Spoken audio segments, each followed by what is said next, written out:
Olá, alunos, olá, turmas, sejam bem-vindos à nossa aula de Educação Física. Eu sou o professor Paulo Ricardo, seu professor de Educação Física, estou aqui junto com vocês para aprendermos muito mais. Vamos ver o que nós temos por objeto de conhecimento para essa nossa aula, vamos lá? Na aula de número 6, vamos fazer uma revisão e avaliação. Então, sem mais delongas, vamos rever tudo o que nós aprendemos ao longo das unidades, ao longo das aulas que passaram. Vamos lá? Vamos de aula.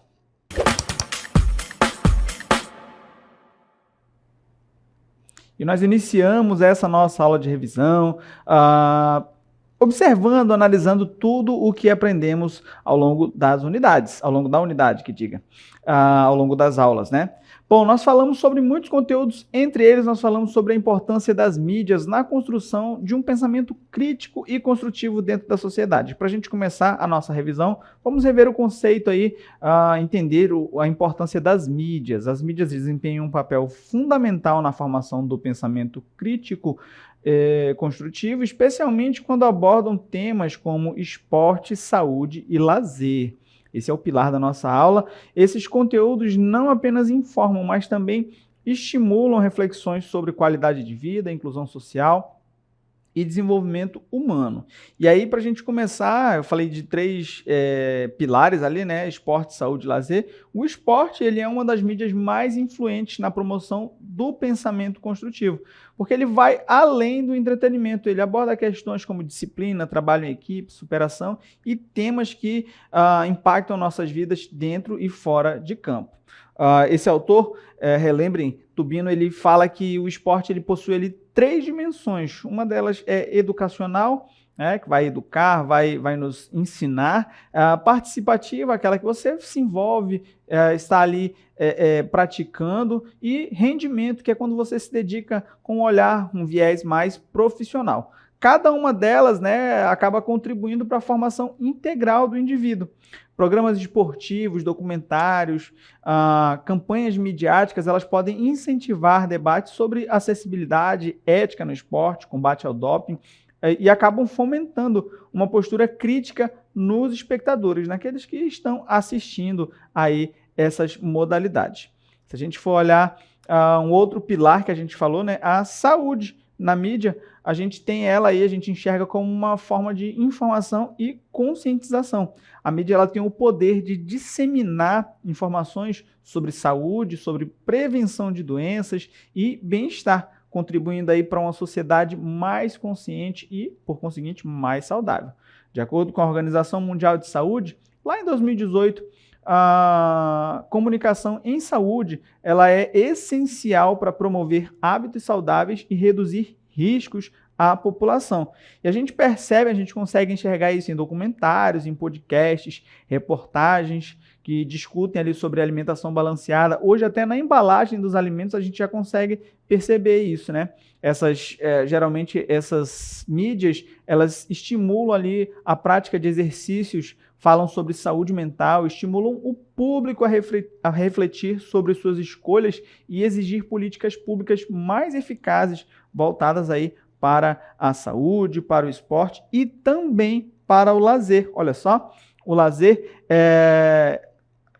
a gente precisa enxergar e perceber ele como esse espaço de reflexão e inclusão. Isso porque o lazer, quando retratado na mídia como um catalisador para discussões sobre qualidade de vida, cultura e inclusão social, ele ganha um poder maior do que simplesmente a prática fazer por fazer. Você passa a realizar ali, a entender questões, refletir sobre inclusão, por exemplo. Esse outro autor, o Dumas Edier, ele define o lazer como um conjunto de atividades que proporcionam satisfação e desenvolvimento pessoal. Porém, ela é muito mais ampla que isso e a gente consegue enxergar o lazer em atividades como séries, filmes, programas que abordam viagens, artes, atividades recreativas que incentivam o público a pensar sobre a importância do equilíbrio entre trabalho e descanso, além de promover a grande valorização da diversidade cultural. Portanto, além das atividades físicas praticadas como lazer, a gente tem também o lazer, como citei para vocês no exemplo. Se a gente parar para olhar, olha só, o esporte e o lazer, eles são ferramentas essenciais para a promoção de saúde física e mental. Além de estimularem o pensamento construtivo, crítico construtivo, né? A gente tem também aí diferentes modalidades e práticas recreativas oferecem benefícios variados, contribuindo para o desenvolvimento pessoal e social. Então, a gente percebe que tanto o esporte como o lazer são caminhos que vão nos levar para a saúde, seja essa saúde física, mental. E aí, como que a gente vai alcançar esses potenciais? Através da prática de atividades físicas, e a gente percebe essa relação delas com as mídias. E aí eu falei nas aulas sobre a corrida como um esporte individual, como uma prática individual, né? Relembrem que falei sobre 4 modalidades. A corrida ela é uma das práticas esportivas mais acessíveis, podendo ser realizadas em parques, ruas ou esteiras. Cabe dizer ainda, né, sobre as corridas, olha só, que ela é um esporte individual versátil que se adapta a diferentes contextos e objetivos, promovendo saúde e desempenho físico. Se a gente parar para analisar, dentro das mídias, né, os eventos como as maratonas, as corridas de rua, elas podem ser temas de discussão na mídia, abordando abordando questões como a inclusão de pessoas com deficiência, a infraestrutura urbana para a prática esportiva e muito mais, tá bom? Então, dentro da mídia a gente percebe o posicionamento dessa atividade como esse elemento de discussão e, claro, busca por muitas melhorias. Vamos relembrar um outro esporte? Vamos lá? Nós falamos do vôlei como um esporte coletivo, né? E aí a quadra, nós estamos aqui, relembre um pouco sobre o vôlei. Ele é um esporte que trabalha cooperação, estratégia e coordenação motora. O vôlei, ele se destaca como um esporte coletivo e de fácil implementação, podendo ser adaptado para diferentes espaços e níveis de habilidade. E aí as grandes competições, como a gente consegue ver as discussões, o posicionamento da torcida, são questões que podem ser trabalhadas quando a gente faz a análise do vôlei dentro da mídia. Vamos ver uma outra modalidade que trabalhamos nessas aulas também. Vamos lá? Nós falamos também sobre o judô, e aí sobre uma perspectiva, sobre a ótica de arte marcial ou luta, né? Como o judô tem a capacidade de ser essa ferramenta ali como um esporte, né? O judô ele é uma arte marcial que vai além do combate físico, trabalhando valores como respeito e autocontrole. Ele se destaca também pela facilidade de implementação e pelos benefícios físicos e filosóficos que podem ser alcançados aí com essa prática. Logo, tanto o judô como o vôlei, se nós observarmos a prática, o comportamento das torcidas, a postura dos atletas, nós temos grandes discussões que podem ser veiculadas e trabalhadas através das mídias. Nós vimos nessas aulas também sobre uma prática não de esporte, não de esporte coletivo, mas uma prática de um jogo, uma brincadeira popular, que é esse que aparece para vocês agora, a peteca. Relembrem, nós falamos sobre a peteca e para a gente reforçar aí nesse momento de revisão, a peteca ela é um jogo popular brasileiro de fácil implementação, que combina atividade física, diversão e interação social. Pode-se dizer que é uma prática que mistura atividade física e diversão. Portanto, se a gente for parar para observar, né, a peteca traz tudo isso, e como essas modalidades são práticas corporais que integram aí todo o nosso cenário, toda a vasta gama de possibilidades de atividade física. Perfeito? Nessas aulas nós falamos também sobre a Amazônia como esse vasto mosaico cultural, né? Fizemos essa abordagem para falar de modalidades de dança, né? De estilos de dança, perdão, que são característicos da nossa cultura. Falamos um pouco sobre o carimbó, falamos de outros estilos, mas vamos relembrar um pouco sobre o carimbó, que é uma expressão cultural emblemática do Pará, resultante da fusão ali de elementos indígenas, africanos e portugueses, que se manifesta ali por meio da música, da dança e dos ritmos peculiares. Nós falamos também sobre o boi-bumbá, e aí o boi-bumbá de Parintins, né? Para a gente relembrar um pouco, vamos lá para o nosso cenário maravilhoso. Nós falamos sobre o boi-bumbá de Parintins, olha só, aqui os dois bois, né? O Boi-Bumbá de Parintins é uma das mais expressivas manifestações culturais da Amazônia, celebrada anualmente durante o Festival Folclórico de Parintins, no estado do Amazonas. E movimenta toda a comunidade, traz uma movimentação turística, econômica, mas o mais importante, promove a manifestação cultural folclórica, que agrega elementos indígenas, alguns elementos afrodescendentes e resgata valores que são de muita importância para o povo amazonense, para o povo parintinense, para o povo do norte, para o povo amazônico.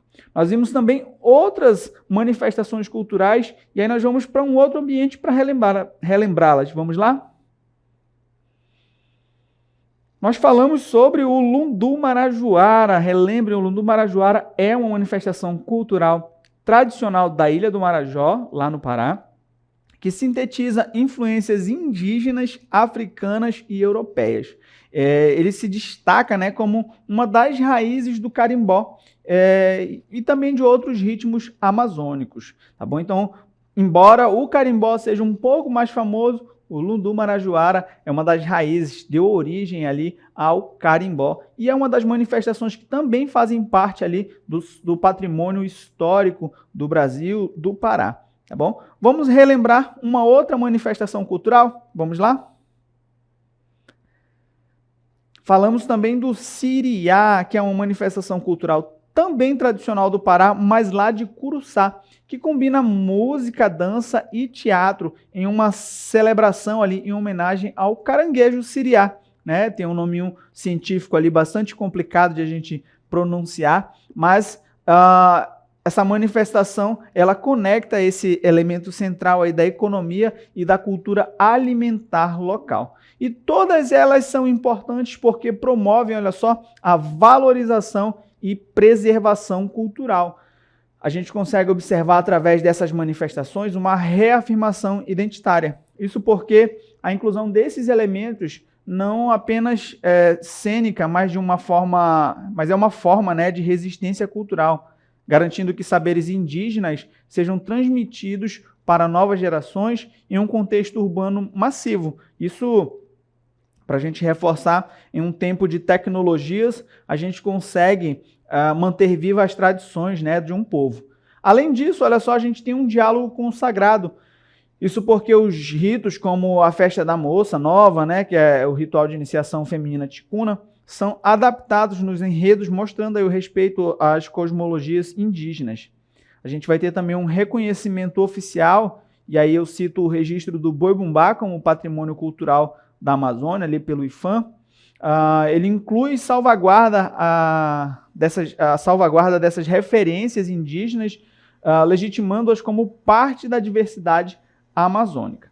Logo, cabe dizer que essas danças, elas funcionam aí como uma resistência e identidade, né? Em um contexto de diversidade étnica e religiosa, as danças folclóricas amazônicas funcionam como atos de resistência cultural, se mantêm vivas e persistem. Perfeito? Elas reforçam a identidade de povos tradicionais frente às pressões homogeneizadoras e reafirmam o direito à diferença em uma sociedade plural.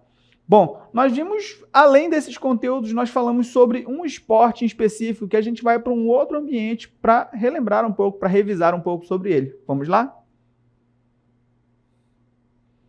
Na quadra de futsal, o local mais amado pelos alunos nas aulas de educação física, nós falamos sobre o futsal. E aqui um pouquinho da história dele, né? Ele surgiu na década de 1930 no Uruguai, criado pelo professor de educação física Juan Carlos Serriani Gravier. Ali ele deu início ao futsal quando adaptou as regras do futebol de campo, do basquete e do handebol, né, e um pouco do polo aquático, para criar um esporte que pudesse ser praticado em quadras cobertas. Se a gente parar para olhar um pouco da história, né, inicialmente ele era chamado de futebol de salão, e aí o esporte ganhou popularidade na América do Sul, especialmente aqui no Brasil, onde ele teve ele se desenvolveu, teve uma aderência, né? As pessoas gostaram tanto, ele se desenvolveu e se profissionalizou. Mais tarde, em 1989, a FIFA assumiu a organização do esporte, que passou a ser chamado de futsal. E aí, para a gente relembrar um pouco sobre como se organiza essa prática, a gente vai para um outro ambiente. Vamos lá? Bom, olha só um pouco sobre as regras, sobre como se organiza ali a modalidade, né? Basicamente, o objetivo do jogo é marcar mais gols que o adversário, colocando a bola dentro do gol contrário, uma característica dos esportes de invasão. As equipes, né, os times de futsal, cada equipe é composta por 5 jogadores em quadra, incluindo também o goleiro. Claro que esse número pode ser adaptado dependendo da dimensão da quadra, do tamanho, né? Mas o dado oficial, o formato oficial, a regra oficial diz que são 5 jogadores, incluindo o goleiro. A duração da partida ela é dividida em 2 tempos de 20 minutos cada, com um intervalo de 10 minutos ali entre esse período. E reforço novamente que esse tempo pode ser adaptado dependendo da faixa etária, dependendo do tamanho do espaço, do ambiente que você tem disponível, ok? Um pouco mais sobre essas regras, olha, as substituições elas são ilimitadas e podem ocorrer em qualquer momento do jogo, perfeito? A gente só precisa ter uma atenção para a área de substituição determinada ali pela competição, pode ser de um lado da quadra, pode ser do outro, entre os bancos, precisa ficar atento para essas marcações para não sofrer nenhuma penalidade. E aí falando em penalidade, olha só, as faltas elas são cobradas com tiro livre direto ou indireto, dependendo da gravidade ou da análise do juiz. Após a 5ª falta acumulada por uma equipe, todas as faltas depois, né, as subsequentes, elas vão ser cobradas na linha de 10 metros, basicamente como uma cobrança de um pênalti ali, tá bom? Os cartões, olha só, os cartões amarelo e vermelho, eles são utilizados para punir ali infrações graves, com o vermelho, né, resultando na expulsão do jogador. E aí, para a gente relembrar um pouco dos fundamentos, olha só, os fundamentos são as posturas, né, as movimentações que caracterizam a modalidade. E a gente vai ter o primeiro deles aí, o passe, que é o ato de enviar a bola para um companheiro de equipe, utilizando os pés ou outras partes do corpo, exceto os braços. A gente vai ter o drible, que é a habilidade de enganar o adversário e manter a posse da bola. A gente vai ter o chute, que é o movimento de golpear a bola em direção ao gol com o objetivo de marcar, é claro. A gente vai ter o cabeceio, que é o ato de golpear a bola com a cabeça, geralmente utilizado em jogadas aéreas. E a gente vai ter os fundamentos de defesa, que tem por objetivo aí, são os movimentos realizados para tentar impedir que o adversário marque o gol, incluindo bloqueios e interceptações. Claro, é bom salientar que essas movimentações, principalmente as de defesa, precisam ser executadas, mas valendo-se daquela definição que trago sempre sobre o esporte, né? Em respeito absoluto às regras. Imagina que numa intenção de interceptar, eu faço uma entrada muito perigosa, coloco em risco o meu oponente e aí ponho tudo a perder, tá bom? Vai ser marcada uma falta, eu coloquei a perder ali a minha jogada. Bom, esses são os fundamentos do futsal, mas não são somente eles que regulamentam a modalidade. Há uma característica também específica, que é a quadra de jogo. Olha só, a quadra de futsal ela é retangular, ela possui entre 24 e 42 metros de comprimento e entre 15 e 22 de largura. Essa variação se dá por conta da categoria. Em cada categoria vai se enquadrar aqui dentro desses limites, tá bom? Para a gente ter uma perspectiva melhor, olha só, o professor preparou aí a cartela para vocês da quadra de jogo, com as medidas aí na lateral e aqui embaixo. As posições de jogo, olha só, o carinha que joga aqui atrás, ele vai ser o fixo, né? A gente vai ter os que jogam nas laterais, que vai ser os alas, o goleiro e o pivô, que é o cara que vai tentar conectar ali todas as jogadas. Bom, para nós terminarmos essa revisão, essa análise sobre o futsal, ele é uma modalidade que ensina muito. Além das capacidades físicas, disciplina, ele traz também valores éticos que nós podemos aprender com a prática do futsal. E aí, falando em valores éticos, eu quero relembrar vocês sobre cada um deles. Olha só, a gente vai ter aí o trabalho em equipe, e aí para a gente falar de trabalho em equipe, ninguém ganha sozinho. Nós precisamos nos olhar e nos respeitar como time. Falando em respeito, olha só, a gente precisa exercer isso aí aos árbitros, aos adversários e às regras de jogo. Para os treinos, olha só, é importante ter disciplina. Treinos regulares e táticas exigem comprometimento dos jogadores. No futsal, nós desenvolvemos, né, resiliência, que é a capacidade de lidar com as vitórias e as derrotas. E por fim, o fair play, que é o jogo limpo, né, um jogo sem trapaças ou agressões. Portanto, essas são as características, os valores éticos que eu posso aprender praticando futsal, que me direcionam dentro e fora da quadra.